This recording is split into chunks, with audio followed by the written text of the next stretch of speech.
Muchísimas gracias.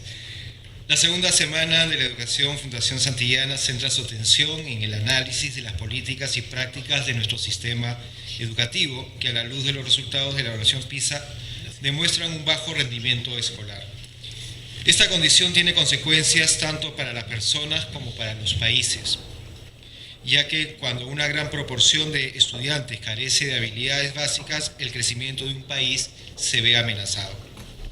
Esta situación no es resultado de un único factor de riesgo, sino más bien de una acumulación de varias barreras y obstáculos que afectan a los alumnos a lo largo de sus vidas. Es importante entonces reflexionar sobre esta realidad, porque el país puede mejorar el rendimiento de los alumnos con las políticas adecuadas y la voluntad de ejecutarlas, avisorando así una buena educación que asegure una mejor sociedad. A continuación, la presentación del documento Competencias en Iberoamérica, Análisis de PISA 2012, a cargo del director de Educación de la Organización para la Cooperación y el Desarrollo Económico, OCDE, señor Andreas Schleicher. Él será presentado por el director de Educación de la Fundación Santillana, señor Mariano Jabonero.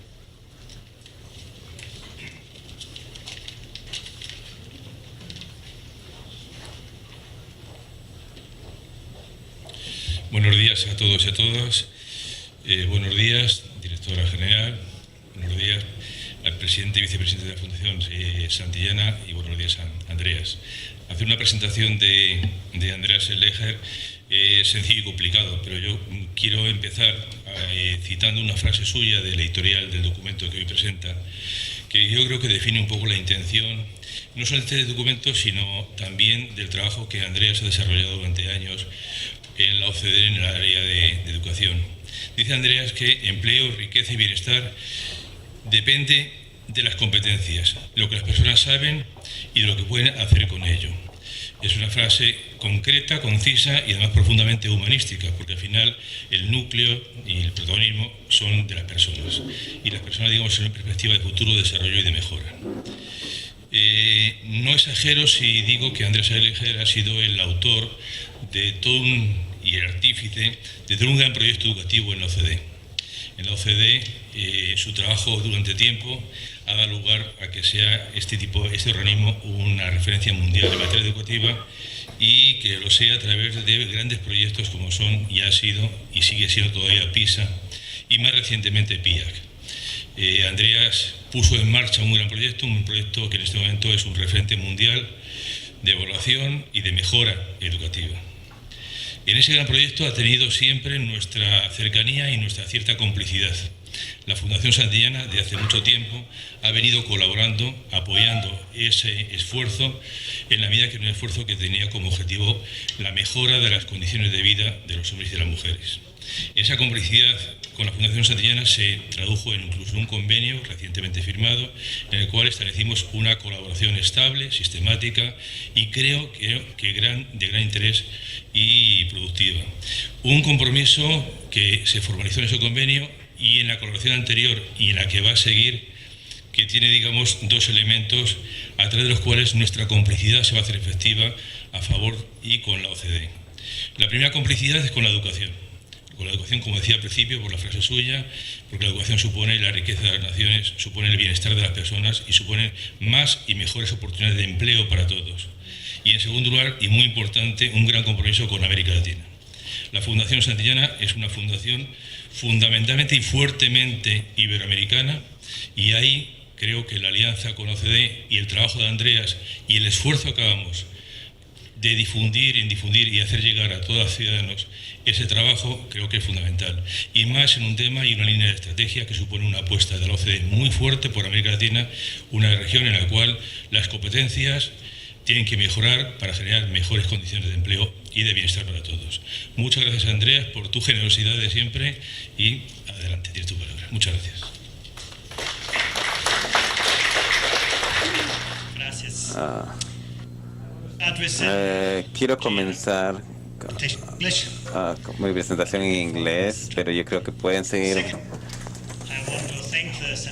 Quiero agradecer a la Fundación Santillana por ser anfitriones en este evento. La Fundación siempre ha tenido una capacidad increíble de juntar a la sociedad para que hable de la educación. Y la educación es un proyecto social. La educación solo funciona si se convierte en el tema de todos y todos se consideran accionistas en la misma. Y esta conferencia es un gran ejemplo de cómo se hace esto. Tercero, Perú es un excelente lugar para lanzar este informe. Nosotros publicamos los últimos resultados de PISA en 2012 y resaltaron muchos desafíos. Pero si ven los últimos 3 años van a encontrar muy pocos países en el mundo que han invertido más en que la educación sea una prioridad. Se puede ver en los debates mediáticos, se puede ver en las políticas públicas. El esfuerzo que Perú está colocando en transformar su educación es absolutamente fundamental. Esos esfuerzos no se reflejan aún en los resultados que voy a presentar, son aún de 2000, pero van a poder verlos en los años que vienen. Ahora, ¿por qué la educación? ¿Por qué el alfabetismo? Tenemos PISA, que ve la calidad de la escuela, pero también tenemos una evaluación de las capacidades de adultos, las capacidades de los adultos en la sociedad, y se puede ver que estas capacidades tienen un gran impacto en estar empleado y tener un buen salario. Pero no solo se trata de resultados económicos, también se puede ver la fuerte correlación entre la educación y la salud de la gente. La propensidad de que la gente sea voluntaria, que participe en el foro cívico e incluso de que confíe en las instituciones del país. Confío en mi vecino, confío en gente en la que no conozco. Incluso ello está muy estrechamente relacionado a estas capacidades. El alfabetismo es la goma que une a nuestra sociedad. Se puede ver muy claramente en estos datos. Entonces, lo que hicimos en nuestro informe fue que vimos el rendimiento, vimos muy de cerca la igualdad y las oportunidades educativas, vimos la inversión en la educación y vimos qué significa esto para las capacidades de la población. Si yo comienzo con los resultados de PISA, pueden ver aquí que las notas de los estudiantes en matemáticas y se puede ver que América Latina generalmente sale generalmente al fondo. Muchos de los países en la región no han hecho tanto progreso en la educación como otras regiones mundiales. Por ejemplo, si ven Shanghai y China, estos niños están como a 5 años por delante de sus contrapartes en cualquiera de los países latinoamericanos. Enormes diferencias en los conocimientos y las capacidades de niños en todo el mundo. Y se puede ver que toda la zona de América Latina todavía tiene mucho progreso por hacer. Una cosa que se puede decir es que, por supuesto, tiene que ver el contexto. Es justo comparar a Perú, que tiene un contexto económico muy desafiante, a Finlandia, que se encuentra en una situación muy privilegiada, o Canadá, o Estados Unidos. Otra cosa que hicimos fue tomamos en cuenta el contexto económico de los países y los resultados cambiaron. Por ejemplo, si ven en Perú, si yo no tomo en consideración el contexto social, Perú sale como el último país. Pero si tomo en consideración que Perú es un país más pobre, Perú sale mejor que Argentina y Colombia. Entonces, el contexto social importa. Es importante tener en cuenta el ambiente en que se lleva a cabo la educación. Y lo mismo pasa con otros países. Si se ven estos países aquí, por ejemplo, ellos vivirían peor. Se verían peor si hubiéramos contado con Pero incluso si hablamos del contexto económico, de la riqueza de las naciones, esto tampoco explica todos los resultados. Y eso es importante. La riqueza de las naciones importa para la calidad de la educación, pero hay otros factores, políticas y prácticas, que importan aún más. El mundo ya no se divide entre países ricos y bien educados y países pobres mal educados. Es más, hay algunos países en situaciones muy difíciles, les va muy bien. Les voy a dar el ejemplo de Vietnam. Así salió Vietnam en PISA, bastante bien. Y es ahí donde rendiría Vietnam si se tomara en cuenta su contexto económico. Uno de los países más pobres es un líder educativo. Y esto nos dice que el éxito es posible aún en situaciones difíciles económicas. Y puedo ir un paso más.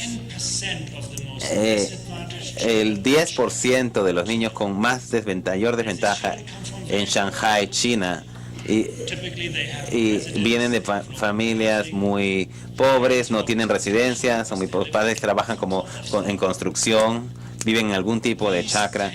Este 10% de los más pobres en Shanghai, China, a ellos les va mejor que al 10% de los niños más ricos en cualquier país en la región, incluso en Estados Unidos.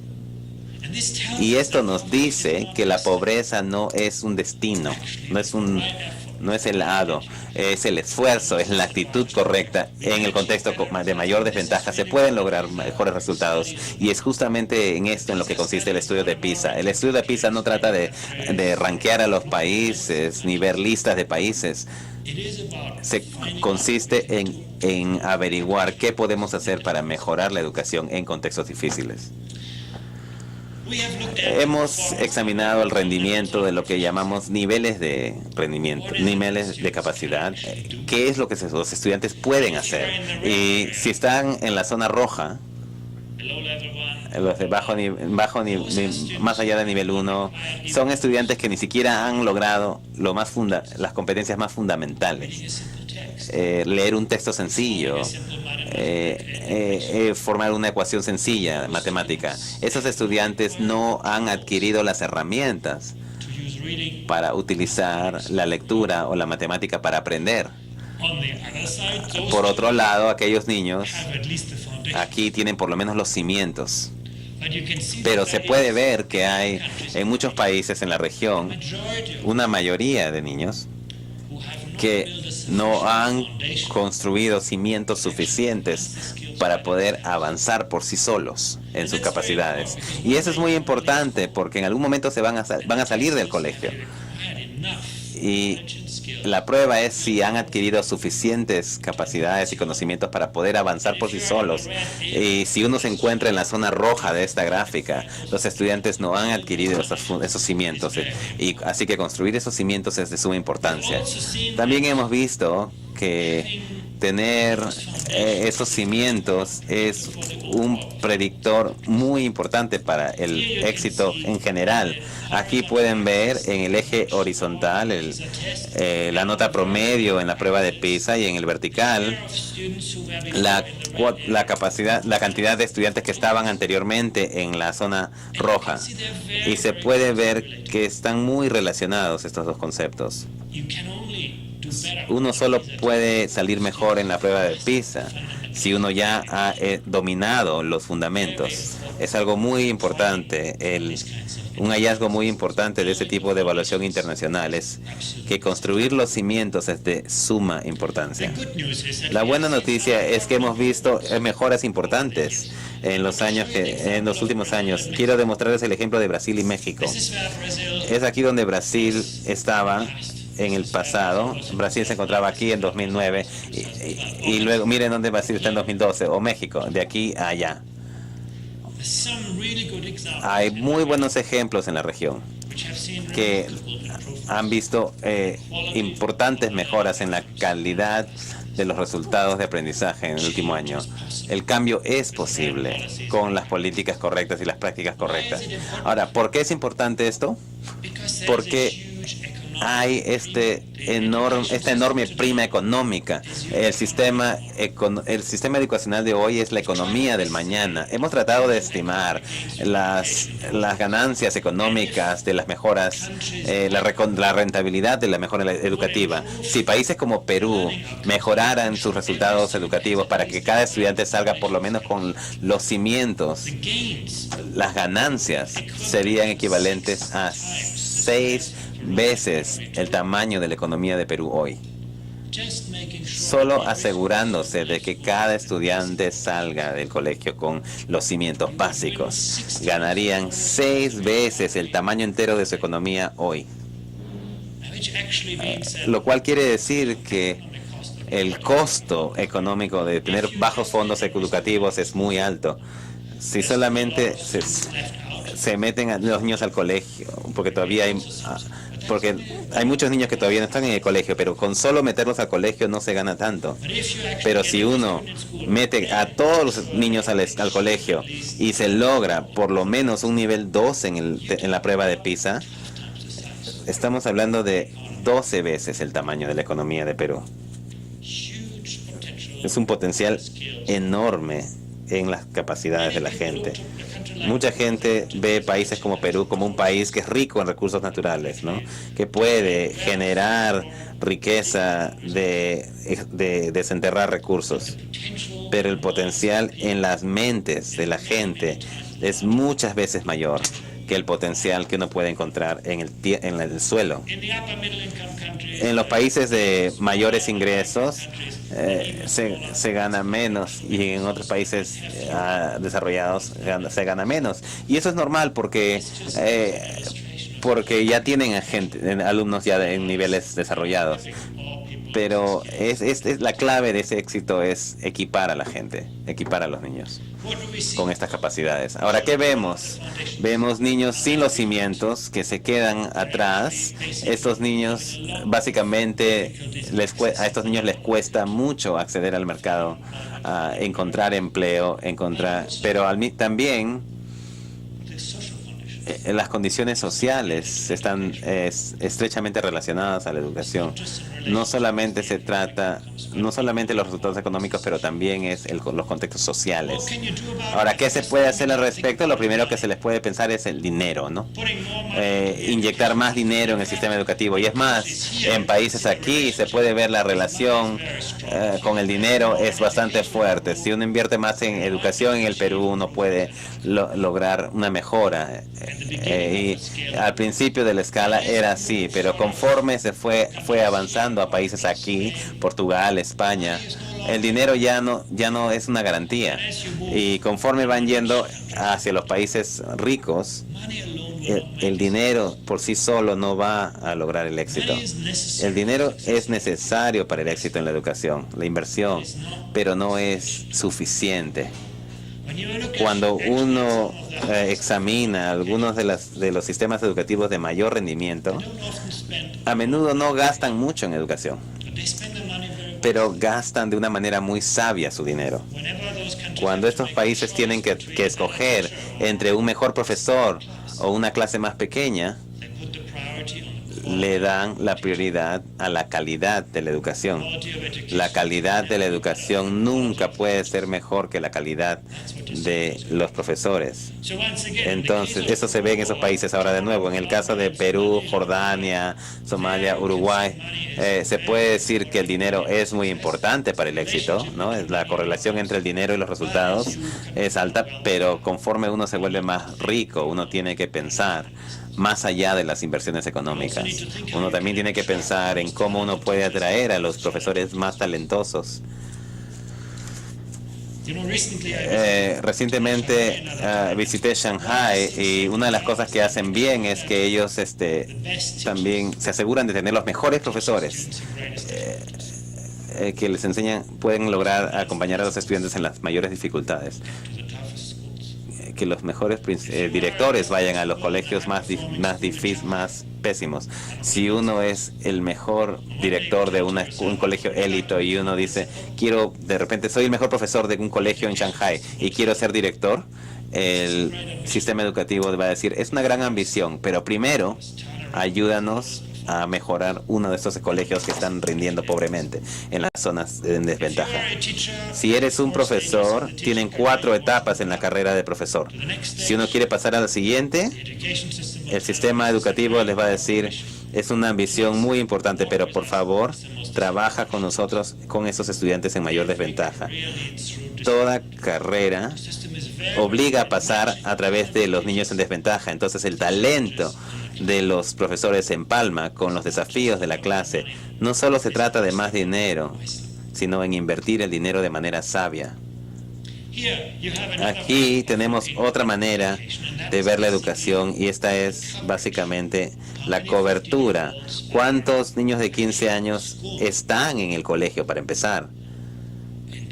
En PISA solo vimos niños de 15 años en la escuela y esto varía mucho. En México, por ejemplo, o Colombia, es solo el 70% de los de 15 años que están en el colegio. En Perú le va mucho mejor. Perú tiene más de 80%. En algunos países están en 100%.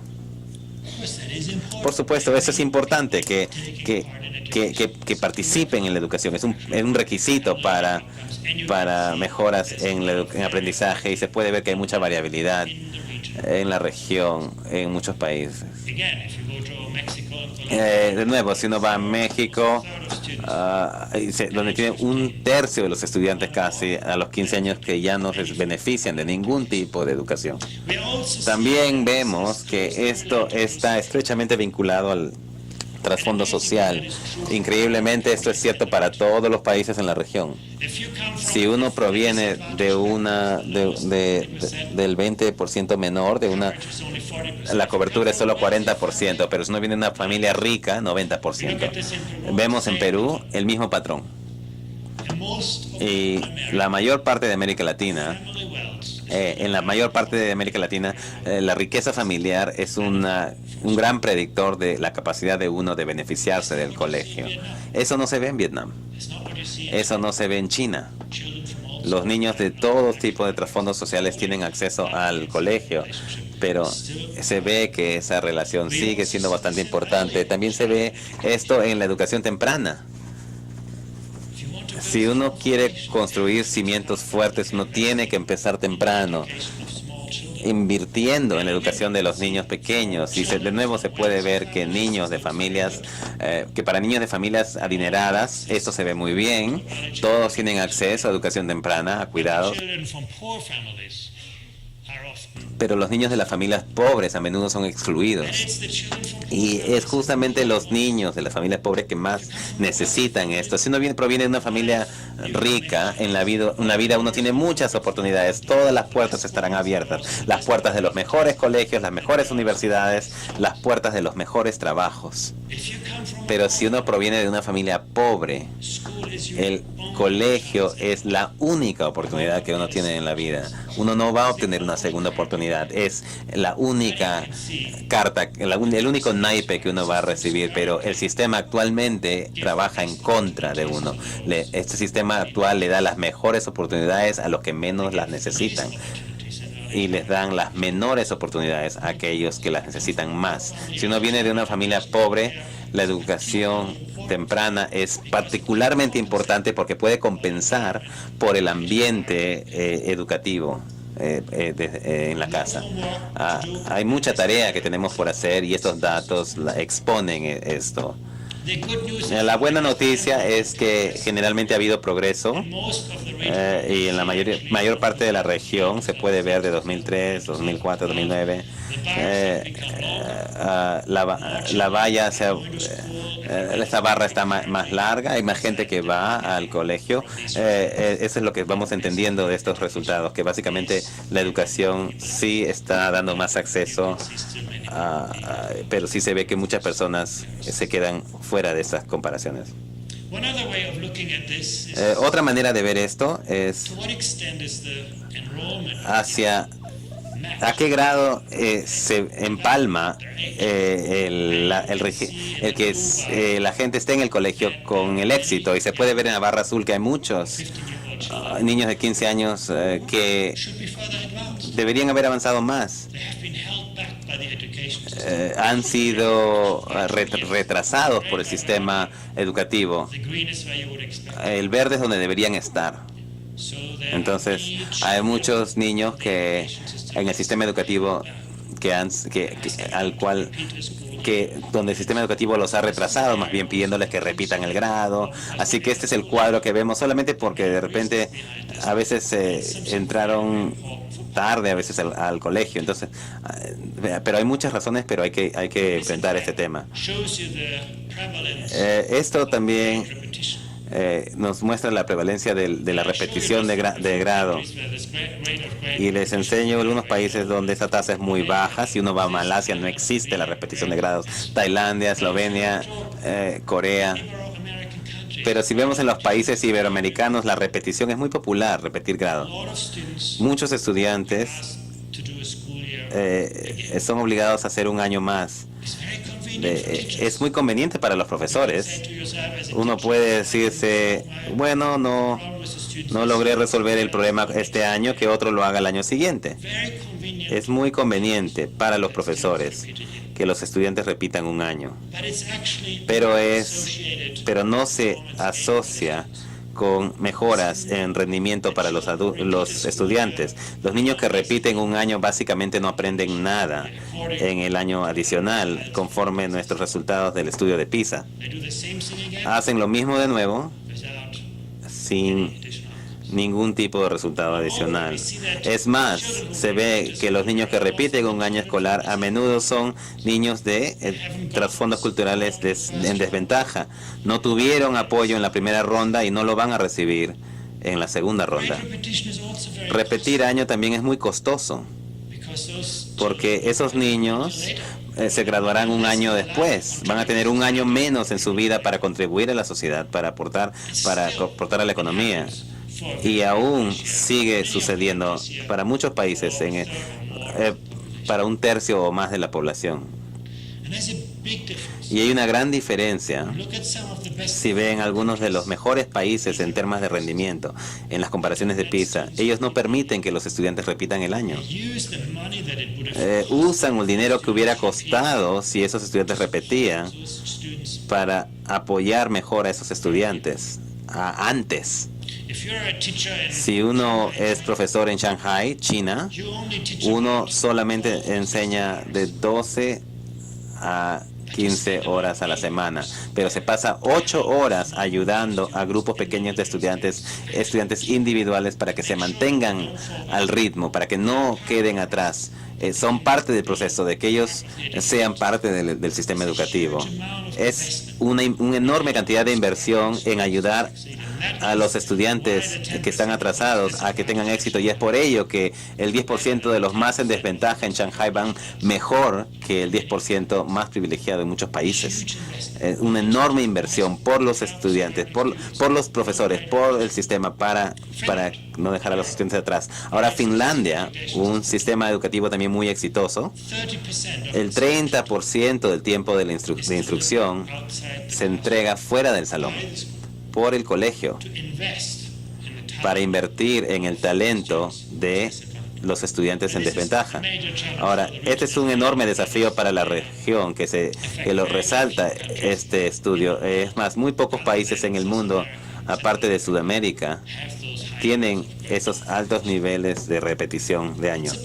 Es un problema que puede ser resuelto, no a través de pasarlo simplemente automáticamente, pero con invertir en los estudiantes, en aquellos que más necesitan ayuda para que tengan éxito.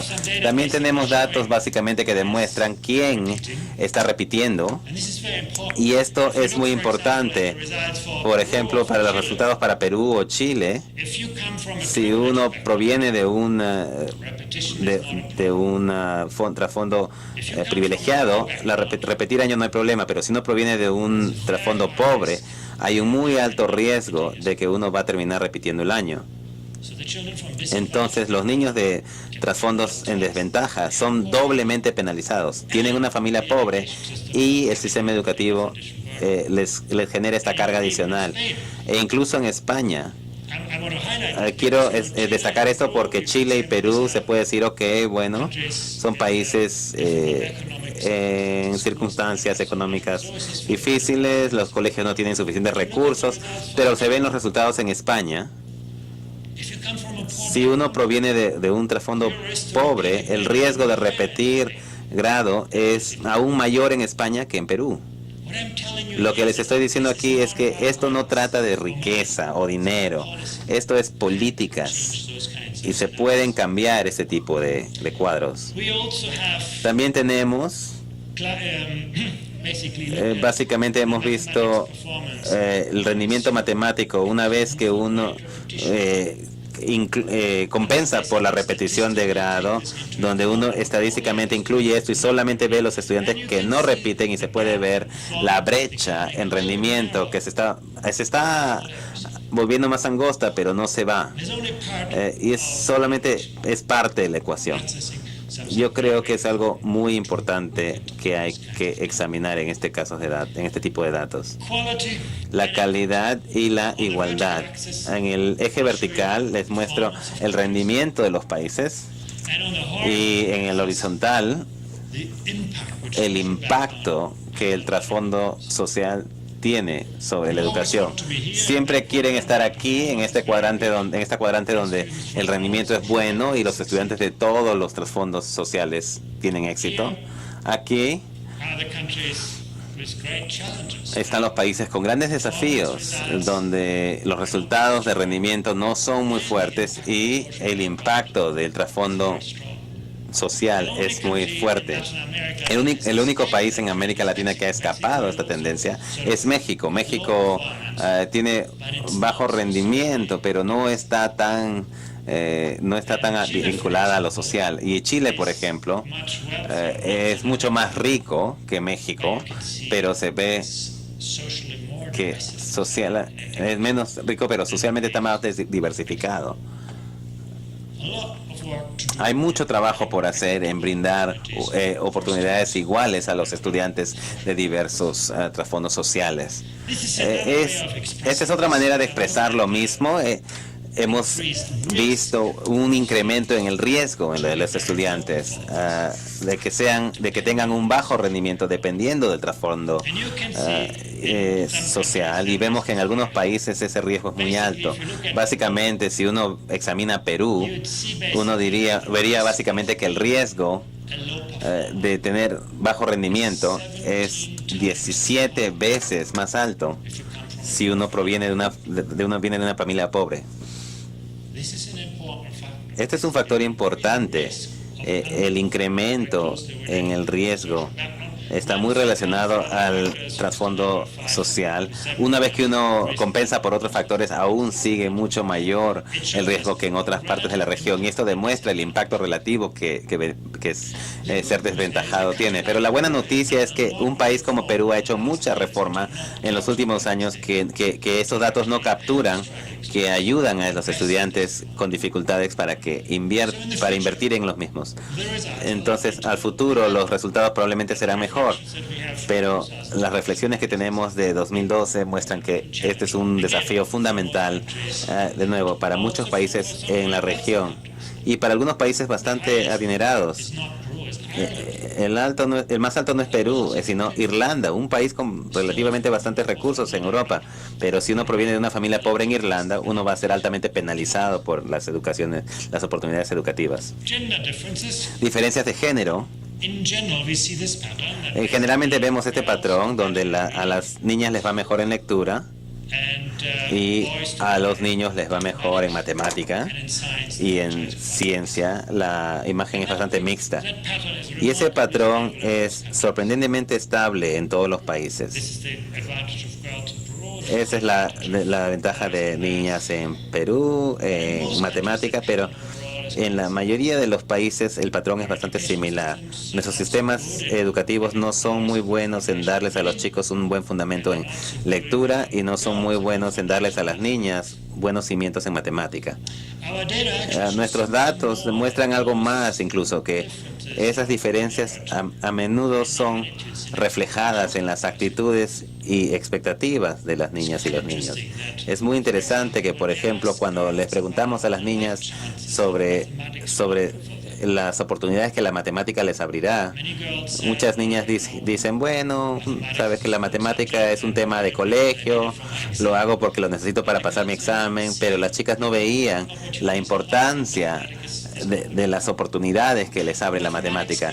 Las capacidades matemáticas son el mejor predictor de la participación en muchos aspectos de la vida, más aún que leer, que la lectura, que la alfabetización. Y muchas chicas no saben, en muchos países, en muchos lugares. Tiene también que ver con el acceso a los mejores trabajos en la vida. E incluso si los niños y las niñas tienen notas similares, a menudo los niños tienen mayor acceso en oportunidades de mercado. Y parte de esto tiene que ver con las actitudes, la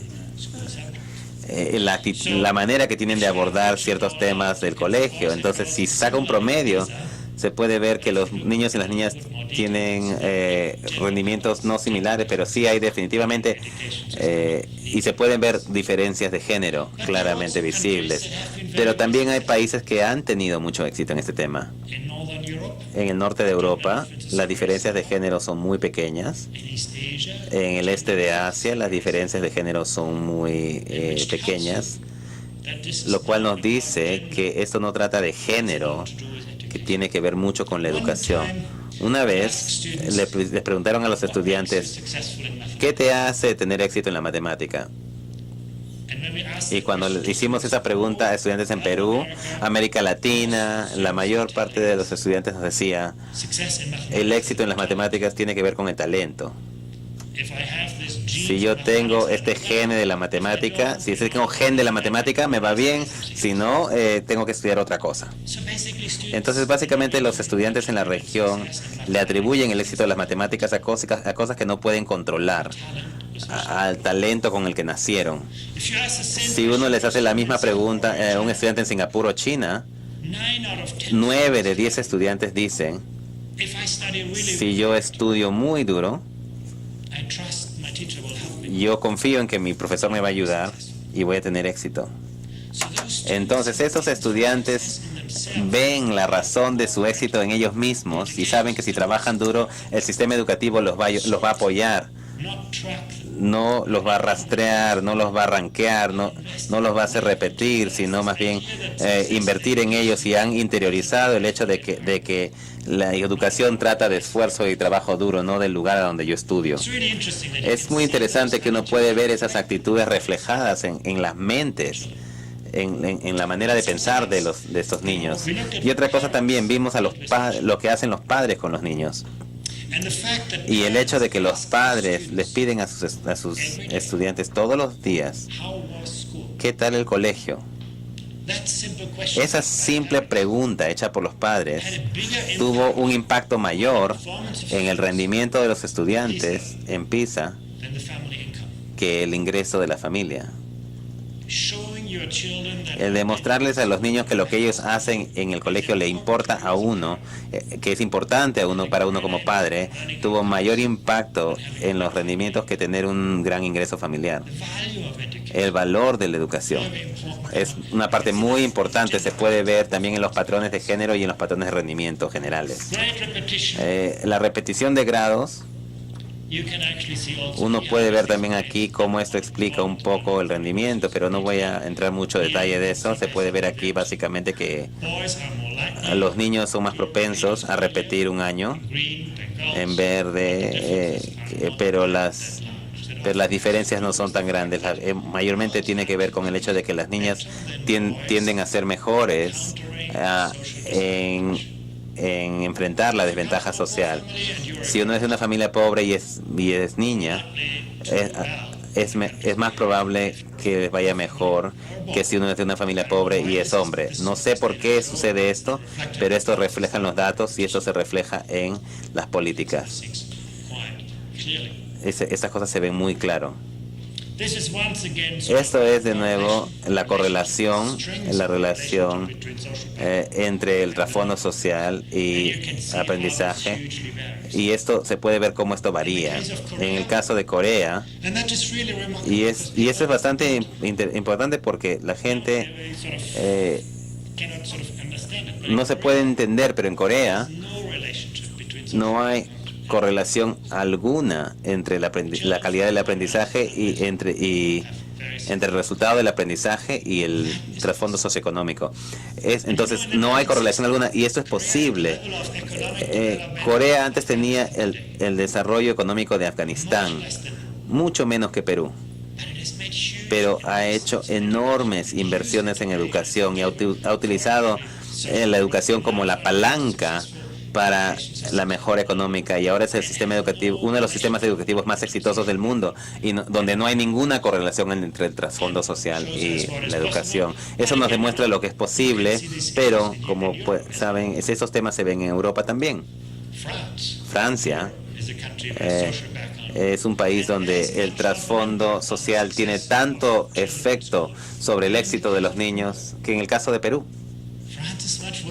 Francia es mucho más rica, pero es igualmente divisiva en términos sociales, así que las disparidades sociales tienen mucho que ver con sus prácticas y políticas.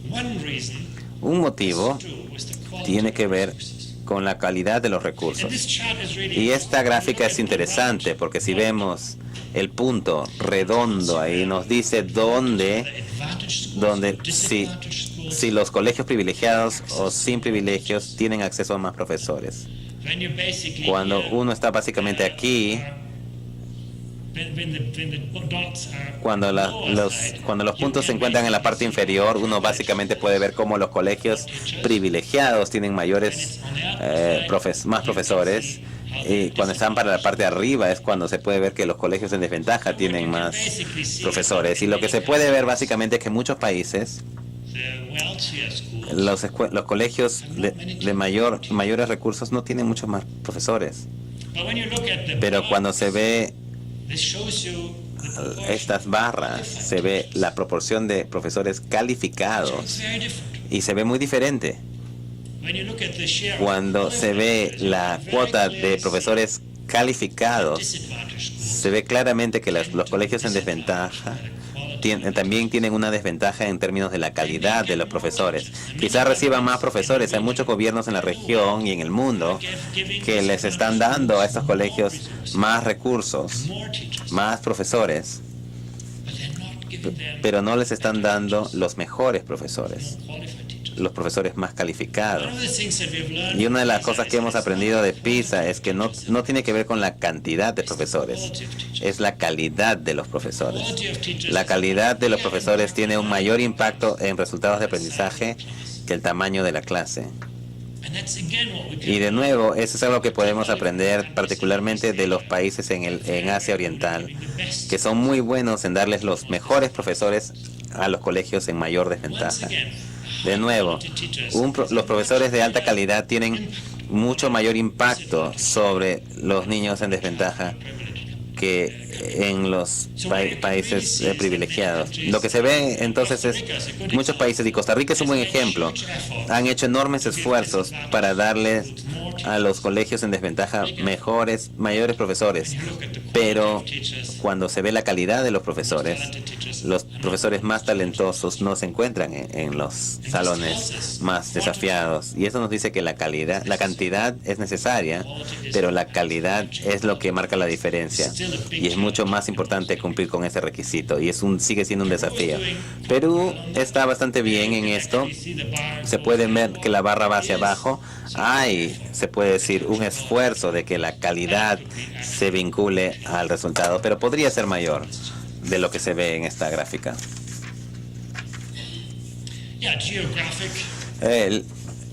La ubicación geográfica también importa. Si uno se encuentra en una gran ciudad, la barra verde, la desventaja no es tan marcada. Si uno está en un área rural, la calidad tiende a ser menor. Y ese es un patrón que se puede ver en la mayor parte de la región, no tanto en Uruguay, no en Portugal, pero en muchos lugares la ubicación geográfica sigue teniendo un gran impacto en el aprendizaje. El enviar a profesores de calidad a zonas remotas es un gran desafío y es difícil, ¿no? ¿Cómo motiva uno a que los profesores trabajen en un área que no es tan atractiva?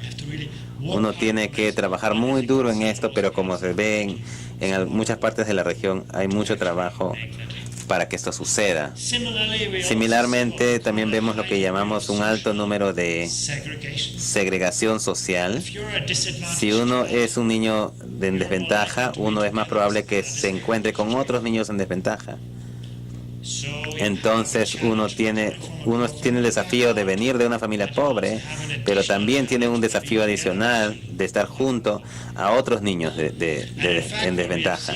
Y lo que hemos visto en PISA es que el agregado del trasfondo social de este colegio tiene un mayor impacto en el rendimiento de estudiantes que el trasfondo individual. Si uno viene de un trasfondo no privilegiado, pero uno va a un colegio bueno, uno sube, el colegio le sube el rendimiento a uno, pero si uno va a un colegio con problemas y uno ya viene con problemas, lo más probable es que el rendimiento va a ser arrastrado hacia abajo. Y como se ve, es un gran desafío en muchos países de la región, no solo en la región, pero también en el mundo. Y también hay países donde estas brechas son muy pequeñas, donde no hay segregación social, donde hay mucho esfuerzo para que se mezclen los estudiantes. El que haya ambientes socialmente heterogéneos es una de las mejores garantías para garantizar el éxito. Y ese es un mensaje muy distinto a la política. Muchos padres de trasfondos privilegiados le dicen a uno, bueno, ¿sabes qué? No quiero que mi hijo esté junto con todos esos niños pobres. Pero, de hecho, nuestros datos demuestran de manera muy consistente que la diversidad social en el salón ayuda a todos los niños a que les vaya mejor, incluyendo a los niños de trasfondos privilegiados.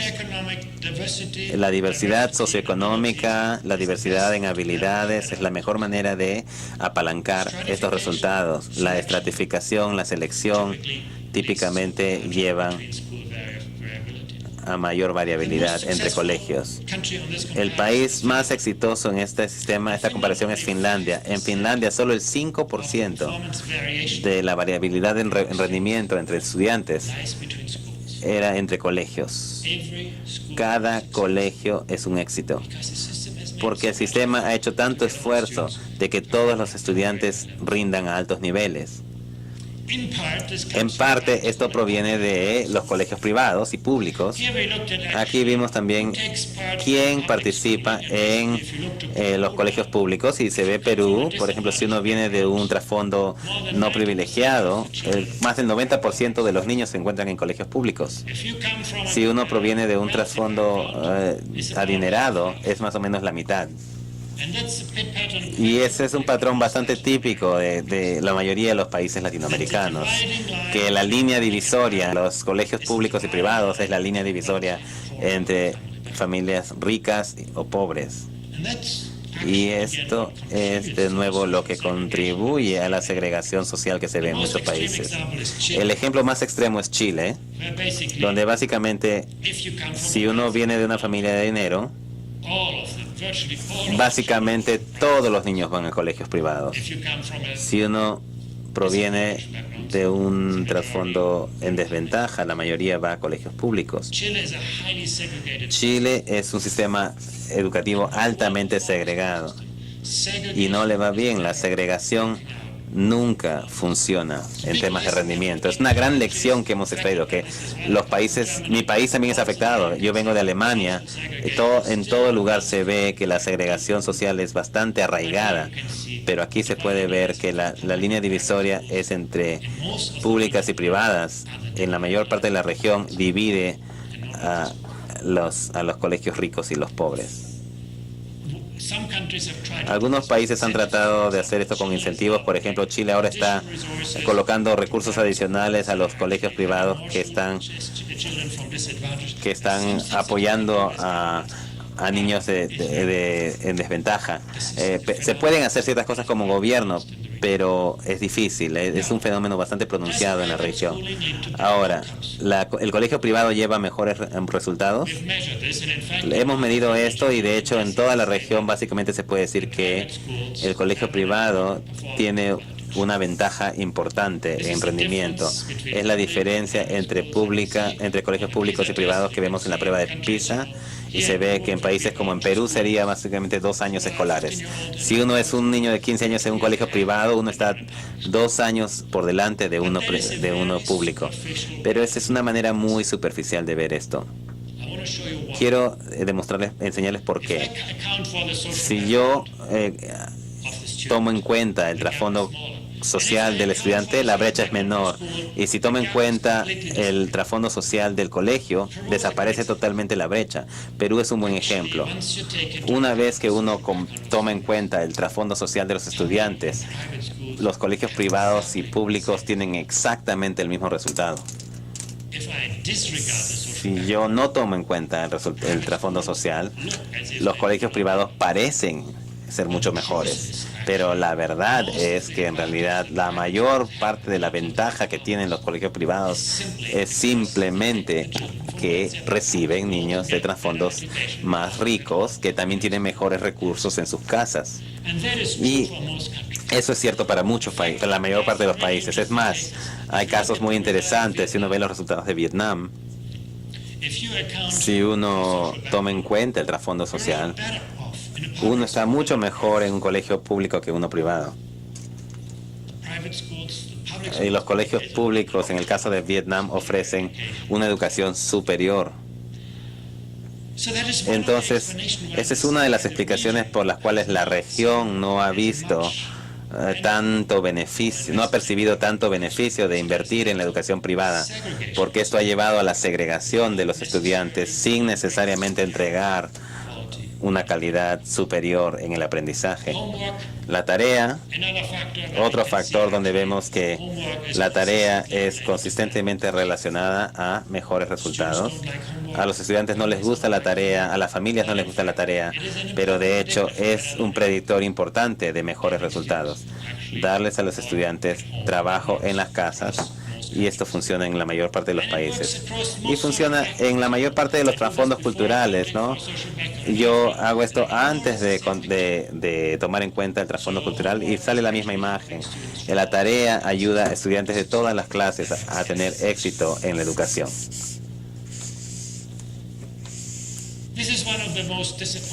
Este es uno de los hallazgos más decepcionantes de la prueba de PISA. Y verán por qué.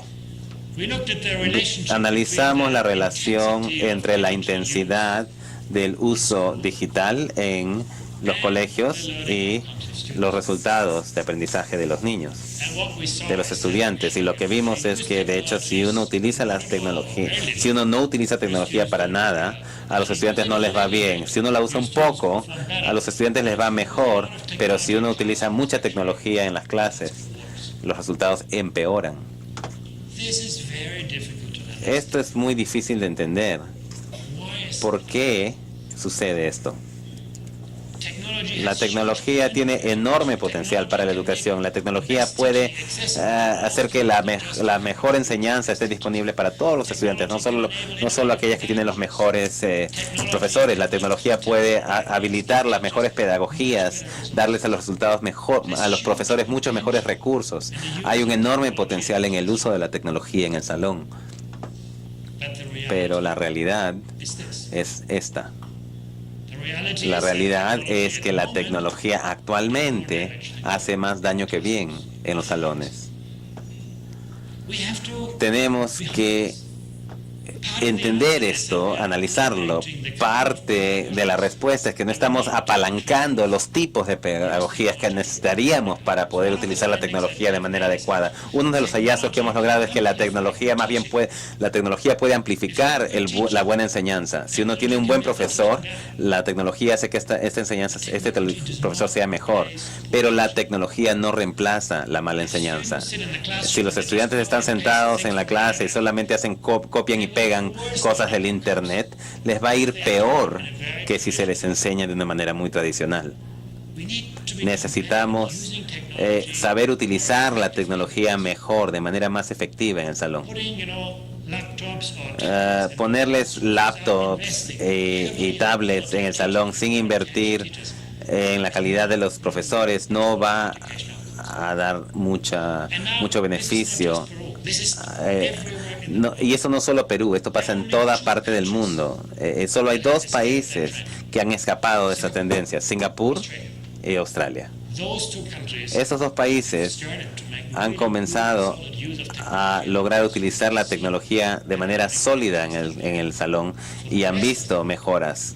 Para el resto del mundo hay mucha tarea que tienen que hacer todavía para desarrollar mejores pedagogías para que puedan darles a los profesores las herramientas para poder tener mejores resultados. Y se puede ver esto en los resultados.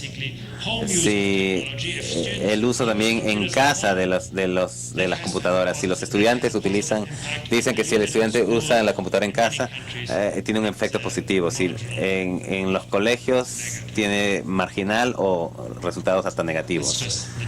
Son simplemente los datos que respaldan esto. Ahora, quiero concluir mi presentación con una visión del desencaje de capacidades. Eso es muy importante también. En muchos países en la región, uno tiene una mezcla tóxica donde hay graduados de universidades que salen de la universidad, les cuesta encontrar un trabajo y al mismo tiempo los empleadores dicen que no logran encontrar la gente con las capacidades que necesitan. Le llamamos el desencaje de capacidades. Lo que los estudiantes aprenden en el colegio o la universidad no les va a ayudar a ser exitosos en la vida. Y en América Latina y en el Caribe tienen el mayor nivel de desencaje. A África le va mejor, a Asia Oriental le va mejor, a Europa Oriental, en todo lugar hay cierto desencaje. Pero esto nos lleva a la pregunta, ¿qué es lo que deberían aprender los estudiantes? ¿Qué es lo que los estudiantes deberían aprender? Cuando vemos los datos de Brasil, de Perú, de Colombia, Argentina, México, encontramos un patrón importante. Los estudiantes generalmente podían reproducir lo que habían aprendido, ¿no? Si uno les preguntaba algo que habían aprendido, sabían la respuesta, se la daban rápidamente a uno. Pero a menudo no eran muy buenos en extrapolar de lo que habían aprendido, en utilizar, aplicar el conocimiento que habían adquirido, lo cual es exactamente lo que pide el examen de PISA. Los estudiantes podían reproducir el conocimiento, pero no eran muy buenos en utilizarlo de manera creativa y aplicarlo. Pero ese se ha vuelto el mayor diferenciador del éxito hoy en día. El tipo de cosas que son fáciles de enseñar y de examinar son cosas que son fáciles de digitar, automatizar. Las cosas que se memorizan fácil son las cosas que hoy en día ya no dan trabajo. El mundo moderno no solo le premia a uno por lo que uno sabe. Google sabe todo. El mundo moderno lo premia a uno por lo que uno puede hacer con lo que uno sabe. Y es ahí donde se ven enormes desafíos en América Latina que se reflejan en este desencaje entre las capacidades y la demanda que se necesita más. Tenemos que hacer más esfuerzo en pensar en este empalme entre lo que los estudiantes aprenden y lo que se enseña. Solamente les quiero dar algunas guías, con eso cierro, algunas guías para el aprendizaje. En mucha parte de la región, la inversión va a ser clave. No hay mejor inversión que una sociedad puede hacer que tenga mayor rentabilidad que invertir en educación. No va a funcionar por mucho tiempo, eso sí les enseñé al principio. No, las inversiones que uno tiene, mejor es de pobre a adecuada. Ya de adecuado a buena es mejor cómo uno gestiona los recursos, pero en los países menos privilegiados va a ser importante. También invertir en la educación temprana es muy importante. La educación temprana es un gran predictor. Y como se puede ver, es aquí que los niños que más lo necesitan son los niños menos privilegiados. Son los que menos acceso tienen en toda la región. Tener fuertes sistemas de información, tener datos robustos y confiables es muy importante. Es otra área donde a Perú le ha ido mucho, es poner buenos sistemas de información, asignar recursos para que encajen con las necesidades de los niños. Muchos sistemas educativos pueden volverse mucho mejores en asegurarse de que los recursos vayan a donde los niños los necesitan más. Hay una gran cantidad de segregación social que es amplificada a través de cómo los profesores son repartidos y ser más inclusivos en la calidad de los profesores y en dónde se distribuyen los profesores públicos y privados. Y eso no trata solamente de enviar a los profesores más años a la universidad. Yo no creo que esa es la respuesta, la solución al problema. Trata de generar un ambiente donde los profesores aprenden más de cada uno de ellos, de sus colegas y entre colegas. Si uno es profesor en Shanghai, uno va a observar las clases de otros toda semana. Toda semana uno va a ver. Todos los meses uno hace una demostración donde uno graba una lección en video. Enormes cantidades de inversión. Y no es el único país. En Singapur, 100 horas cada año que se invierten en aprendizaje de los profesores. La mayor parte de los profesores en Singapur comienzan con un bachiller. No están muy bien educados, pero todo profesor en Singapur termina con una maestría o un doctorado. Siguen aprendiendo, invirtiendo, aprenden de y con sus colegas. Se habla de una autonomía profesional en una cultura cooperativa. Todo colegio tiene una comunidad de aprendizaje cooperativa donde los profesores trabajan juntos para generar nuevos patrones. Los profesores trabajan juntos para generar nuevas estrategias. Hay un gran nivel de colaboración. Entonces, no trata de dar más entrenamiento, ¿no? Esa es la parte más pequeña la parte más importante es el ambiente escolar, esparcir el conocimiento. Yo comencé haciendo estudios médicos y si uno invierte algo médico hoy en día, todo el mundo va a saber, ¿no? Quizá uno se vuelva muy rico, ¿no?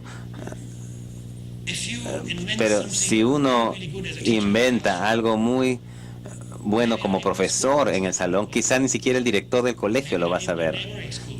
Quizá ni siquiera el vecino lo sepa. Una de las mejores cosas que Shanghai hizo fue generar una plataforma donde los profesores podían compartir sus planes de lecciones. Los profesores podían cargar sus planes de lección y otros profesores podían verlos. Pero el truco era otra cosa. El truco era que cuantos más profesores usen sus lecciones, mejoren sus lecciones, den comentarios en las lecciones, uno se volvía más popular, más puntos recibía uno. Era como utilizar Facebook o medios sociales, ¿no? A uno lo juzgaban por el impacto que uno causaba sobre la profesión, y al final del año escolar el director no juzga el rendimiento, no solamente les pide a uno cuán bien enseñaste a tus estudiantes. El director le va a preguntar a uno qué impacto tuviste sobre la profesión, sobre la docencia, cómo ayudaste a que otros profesores de otros colegios aprendan de tu experiencia. Ese es el criterio del éxito, generar más oportunidades para compartir. Es una parte muy importante. Desarrollar normas para currículos es muy importante, para mallas curriculares. Perú es un gran ejemplo aquí, una malla curricular de alta calidad que se ha implementado. Ahora, que se logre en el salón es muy importante también. Segundas oportunidades para educación. Aunque uno genere el mejor colegio, siempre va a haber enormes números de personas que no se beneficiaron de ese tipo de educación. Hay que darle a las personas una segunda oportunidad. Eso es muy importante. La educación vocacional, el entrenamiento, sistemas de capacidades, también hay mucha información al respecto que uno puede buscar para que la educación sea mejor. Ahora quiero parar aquí también para que nos dé tiempo para hacer preguntas. Muchas gracias. Buenos días, soy Marino Latorre y quisiera preguntarle cómo se puede medir el rendimiento obtenido en PISA por un país teniendo en cuenta la variable del desarrollo socioeconómico del país. Sí, el rendimiento en matemática. Bueno, matemática es una capacidad que es bastante universal, que uno puede definir a través de países, uno puede comparar a través de varios países. La métrica no es lo difícil, la pregunta es cómo se interpreta el resultado. Y cuando donde uno interpreta el resultado de un estudiante, uno tiene que tomar en cuenta el trasfondo social del estudiante, del colegio y de los países. Y eso marca la diferencia. En el caso de Perú, por ejemplo, como les demostré al principio, cuando uno toma en cuenta el trasfondo económico del país, Perú se ve mejor.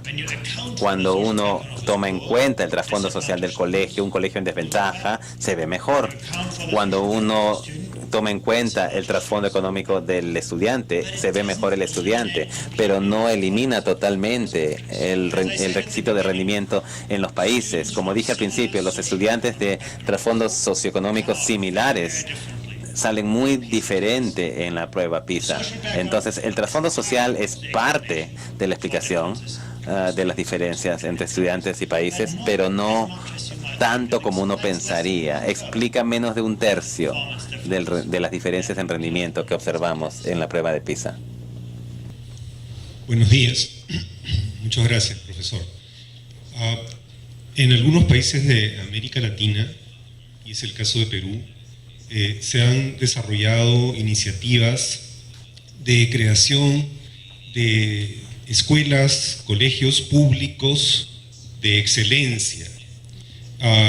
Ocurre en Chile con los liceos de excelencia, los colegios emblemáticos, y en el Perú tenemos un programa con alto financiamiento que se llama Colegios de Alto Rendimiento, que selecciona jóvenes de escuelas secundarias que tienen un nivel muy alto rendimiento, de escuelas públicas, y los segrega, digamos, en colegios especiales para ellos. ¿Qué opinión tiene usted sobre este tipo de programas como estrategia para la mejora del sistema escolar y para lograr mayor equidad en los resultados de la educación? Bueno, de hecho, lo que describe es muy común en varios países, que uno genera algún tipo de estratificación. En mi propio país, Alemania, también tiene un sistema igual. Hay el gimnasio, que es de alto nivel, y puede ser una manera de crear excelencia en el sistema, pero el desafío siempre es cómo se generaliza, cómo hace que esas buenas experiencias sean accesibles a más estudiantes, y muy pocos países han tenido éxito en esto. Lo que pasa rápidamente es que uno tiene pocos colegios que son muy buenos, con grandes resultados, pero el impacto sobre el sistema educativo en general queda limitado. Entonces el desafío es lograr que esta estratificación, el desafío de generalizar este aprendizaje y que los colegios más pobres aprendan de esos colegios excelentes. No muchos países han tenido éxito en esto.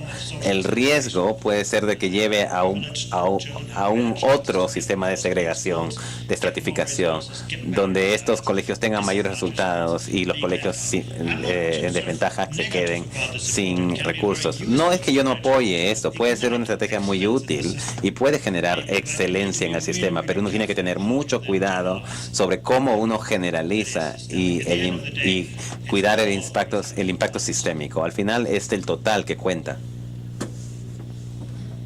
En el Perú tenemos un serio problema en la educación que se da en el medio rural. Tenemos un porcentaje muy alto de escuelas unidocentes, es decir, un profesor que debe de enseñar en un mismo salón a secciones de distintos grados. ¿Qué otras experiencias conoce usted que hayan podido superar este tipo de problemas? ¿Qué sugerencias tiene al respecto? Muchas gracias. Sí, este es uno de los mayores desafíos de muchos sistemas colegiales, es que tienen colegios muy, muy pequeños, que no tienen la masa crítica de profesores para lograr un buen nivel de educación. La respuesta fácil de esto es integrar esos colegios. Portugal hizo eso, fue muy difícil porque si uno saca un colegio del pueblo, uno le quita el corazón al pueblo, pero a menudo es una manera muy efectiva. En el caso de Portugal, uno de los grandes éxitos del país en subir el rendimiento era que los profesores de pronto ya trabajaban con otros profesores y los estudiantes trabajaban con otros estudiantes, y eso generaba un mucho mejor impacto. Pero para las comunidades fue un proceso muy doloroso.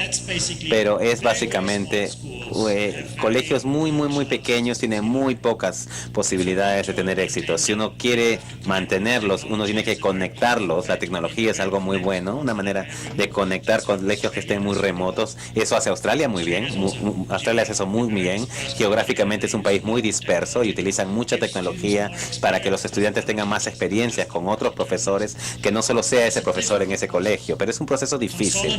Consolidar el sistema educativo es socialmente doloroso, pero probablemente es la única manera a la larga efectiva de hacerlo. China está atravesando lo mismo.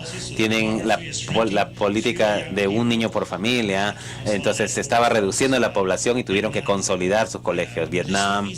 Pero no hay respuesta fácil para esto. Es un trueque, ¿no? Si uno quieren hacer algo a favor de los niños, entonces tienen que consolidar los colegios. Quieren hacer algo a favor de las comunidades, hay que mantener el colegio en la comunidad. Buenos días, muchas gracias. María Torres, educadora. Hay un tema que no se ha tocado, pero que creo que está incluido.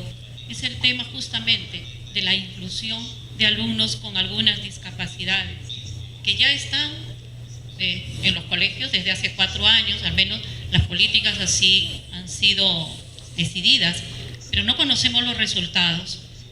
¿Usted tiene alguna experiencia a nivel de los países que ha visitado de esta inclusión, si tiene éxito, si han podido participar en alguna medida de estas pruebas internacionales? Muchas gracias. No, de hecho ha sido una gran tendencia en el mundo el incluir a los estudiantes discapacitados, y algunos países lo han hecho muy exitosamente, integrar a casi todos los estudiantes, y los resultados en PISA también demuestran que la inclusión es una parte muy importante de mitigar el impacto del trasfondo en el resultado educativo. Muy importante en algunos países europeos.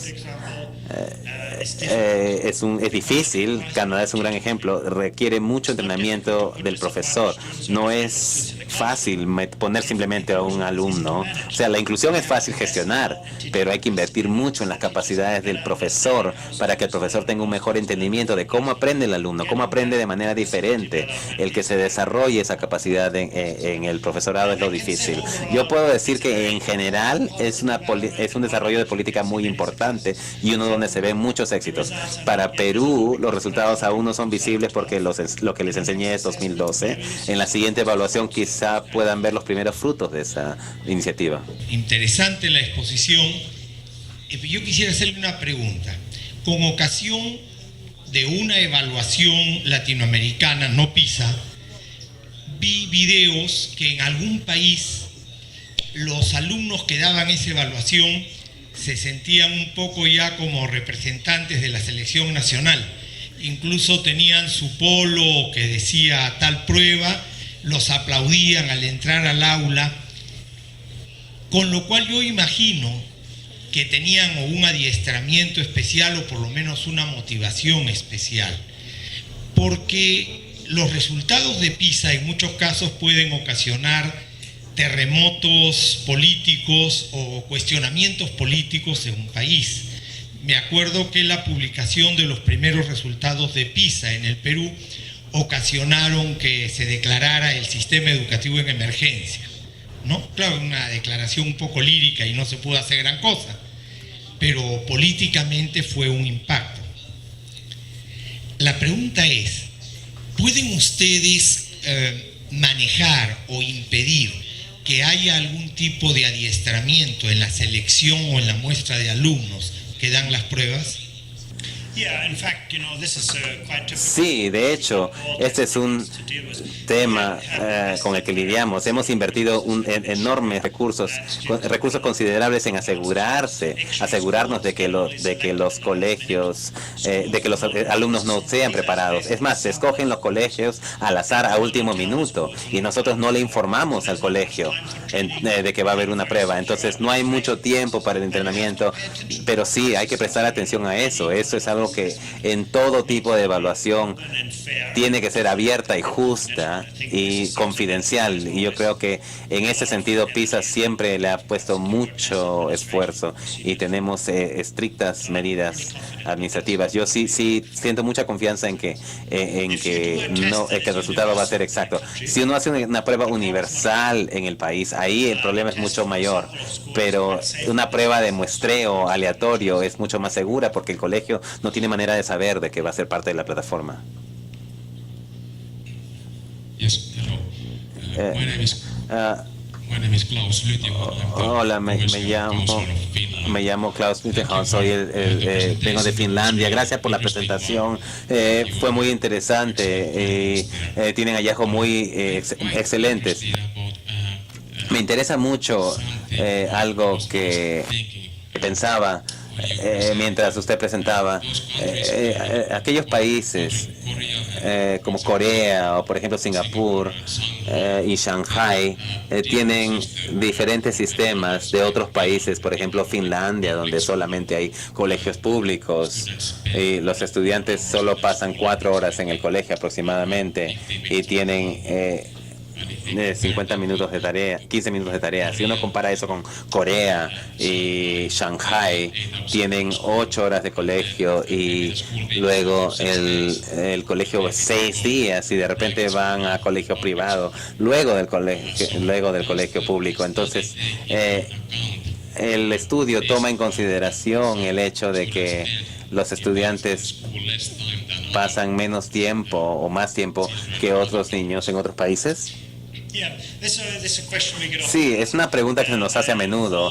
El volumen, cuánto tiempo uno pasa en el colegio, eso tiene muy poco impacto en el resultado, mucho menos de lo que uno esperaría. No es la cantidad de la educación, es la calidad del aprendizaje. Es más, uno puede comparar a Finlandia y Corea, que son cantidades muy diferentes, pero si uno ve resultados es muy similar. Igual pasa para la tutoría privada. Hemos visto la prevalencia de los tutores privados en el mundo. Ayuda muy poco a los estudiantes a que les vaya mejor en PISA. La cantidad de dinero que los padres gastan tiene muy poco impacto en el resultado, porque ser tutor privado es básicamente entrenar para exámenes específicos. No brinda educación en el tipo de capacidades creativas que busca PISA. Entonces yo no le daría mucho valor a esto. No es la cantidad, es la calidad de la experiencia de aprendizaje que cuenta. Muchas gracias, doctor Schleicher. Usted mencionó al comenzar su presentación que pocos países en el mundo habían invertido tanto en introducir mejoras en la educación como el Perú, y que si bien los resultados todavía no se ven reflejados en PISA 2012, se tiene la confianza que en adelante, y usted personalmente tiene confianza que adelante sí se va a reflejar.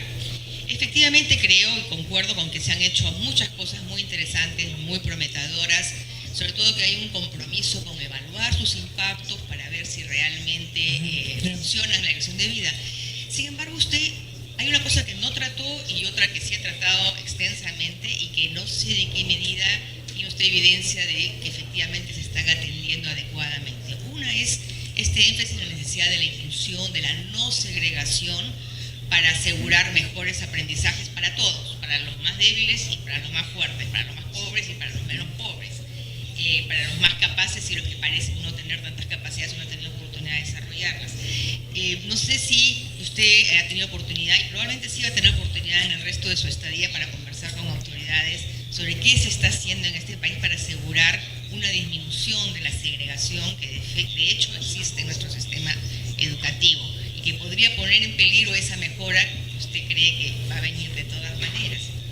Y el otro aspecto es que esta gestión en particular, esta administración, ha puesto mucho mucho énfasis en mejorar, modernizar el aparato de gestión, ¿no? Se han mejorado muchísimo los sistemas de información, en fin, está en camino a tener una buena estructura de carrera docente e implementarla, aunque sus frutos van a demorar un poco más. Pero usted no habló nada de la descentralización, el grado de autonomía o la necesidad de injerencia de gobiernos locales e instancias más cercanas a las escuelas para mejorar los resultados. Yo sé que hay sistemas centralizados que funcionan, otros que no tanto, pero ¿qué opinión en general tiene usted a partir de PISA sobre ello? Que es un tema que acá está como en suspenso durante un tiempo y sería importante saber qué opina usted al respecto para el resto del mundo. Bueno, antes que nada, en el tema de la inclusión, yo creo seriamente que esto es un tema donde Perú ha hecho mucho progreso. Si uno ve los resultados de PISA de 2012, son altamente segregados. Perú era uno de los países donde proviene de un lugar muy segregado. Si uno vive en una zona rural, las posibilidades educativas son muy bajas, pero hay áreas donde se ha hecho mucho y de hecho que yo espero y tengo la esperanza de que se va a ver estos resultados en el siguiente examen PISA. Igual para reforma curricular, a Perú le pone mucha más énfasis en creatividad y competencia. Yo creo que la reforma de docentes va a tomar mucho más tiempo, porque no solo trata de los profesores que se forman, sino los docentes que ya se encuentran en el sistema educativo. Habría que esperar unos 10 años para que haya una. Ahora, en términos de gestión del colegio, yo sí creo sinceramente que es fundamental. Uno no puede mejorar lo que no puede ver, y darles a los estudiantes, a los padres, información más confiable sobre los colegios es importante. Fortalecer el liderazgo es importante, y por ello quiero hablar del tema de la autonomía. Tienen totalmente la razón. Muchos de los países de buen rendimiento le dan a los colegios mucha responsabilidad local. El colegio es el dueño de los procesos. El colegio tiene mucho que decir con respecto a la calidad, pero uno tiene que construir capacidades para esto. La autonomía sin capacidades puede llevar a peores resultados que no tener autonomía, que simplemente ser instruido. Entonces, está bien darles mayor libertad, pero hay que invertir en liderazgo, en darles a los directores mayor libertad, más capacidades. Ese es un requisito para la autonomía.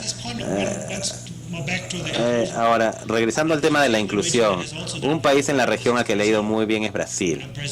Brasil hizo que su sistema educativo sea mucho más inclusivo en los últimos 10 años. Y ha mejorado. Bueno, algunos dicen que la inclusión mejora la calidad, pero Brasil es un contraejemplo muy importante donde la inclusión ha contribuido a alzar va en contra de la idea de que la inclusión no mejora la calidad. En Brasil ha mejorado.